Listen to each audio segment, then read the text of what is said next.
Welcome back! Today I wanted to show you how to make this little gift box. This is actually using the gift bag punch board, and it's just a little lidded box. You can make these in pretty much any size. These I made for some chocolates that a friend of mine wanted to give to some teachers. So the first thing that you need to know is you need to know what you want to put inside. So I knew that the little box of chocolates was going to be 3 1/4 by 3 1/4 by 1 1/2. Now I wanted it to fit and have a little bit of wiggle room, so what I did was I added an 1/8 to each of these measurements. So my box is actually 3 3/8 by 3 3/8 by 1 5/8. And you can do this with any size. If you end up getting longer than 12 inches or you don't have 12-inch paper, you might have to glue a couple pieces of paper together, but you can use the same method for any size. So when you actually go to cut your paper, if this is your height, this is your width, and this is your depth, the height of your paper is going to be the height here. So for this one, 3 3/8 plus 1 3/8, and that's just the size of this flap that the box cutter or the gift bag punch board cuts. So on mine that ended up being 4 7/8. So that's how tall I cut my paper.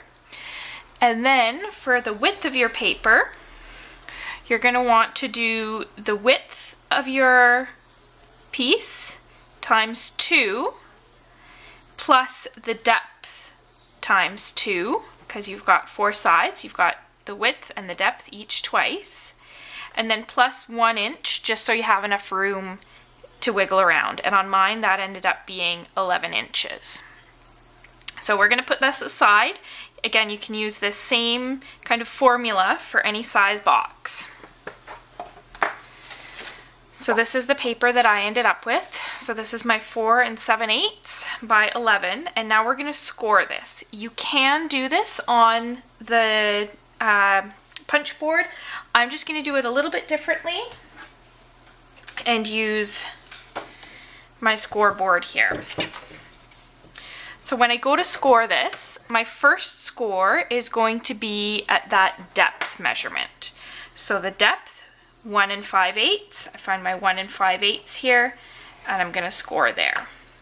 Now my next one, I'm going to add my width to that. So I'm going to add my 3 3/8, and I'm going to get my 5 inches there. And then I'm going to repeat that. I'm going to do my depth again. So my 1 5/8, and then my width again. And then I've got my little flap over here. This is going to be just to make it all so I can glue it together. And now we're going to just turn it 90 degrees. You can turn it either direction, it doesn't really matter. And then I'm going to score in at 1 3/8. So that's again that size of that flap. So I'm going to score all the way down here. So there is my scored piece. So now I have to bring in my gift bag punch board, and we're going to do all the punching for it. So I'm not going to worry about the score lines because I've got those already.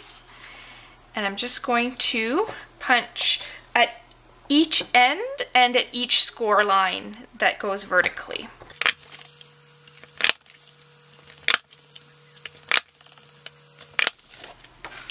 Now, I don't have to punch this end bit here because I'm actually going to be trimming that off. So I'm just going to bring in my snips, and I'm going to trim right there and just along this angle here too, just to make it nice and tidy.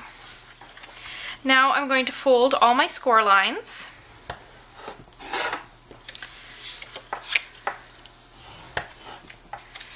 You don't have to use a bone folder, but it does make it a little bit neater and tidier. I like getting those super sharp folds.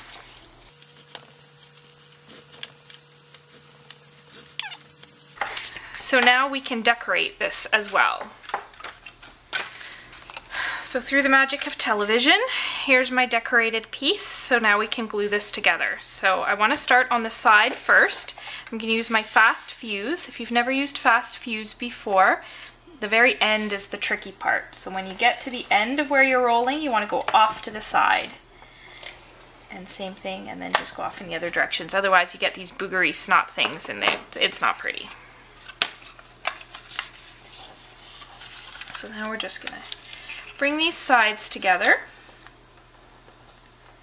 and kind of as accurately as you can glue those together. And then for the bottom, I put some fast fuse along the top of that flap. Make sure it's square. Bring the little flaps in. And then on the top flap again, on that short side, and bring it down. And there's the bottom half of your box. Now the lid is made exactly the same way. I actually use the exact same measurements, so it is a little bit of a tight fit, and you end up with a little bit of a gap there. I'm okay with that for this project. If you don't want that, you can make it so that your lid is a little bit bigger. I just found I had trouble measuring that little bit bigger, so I left it like this. And again, there's my finished decorated one all ready to go. I hope you enjoyed this video. Check back for more and check out my blog or email me if you have any questions. Have a great day.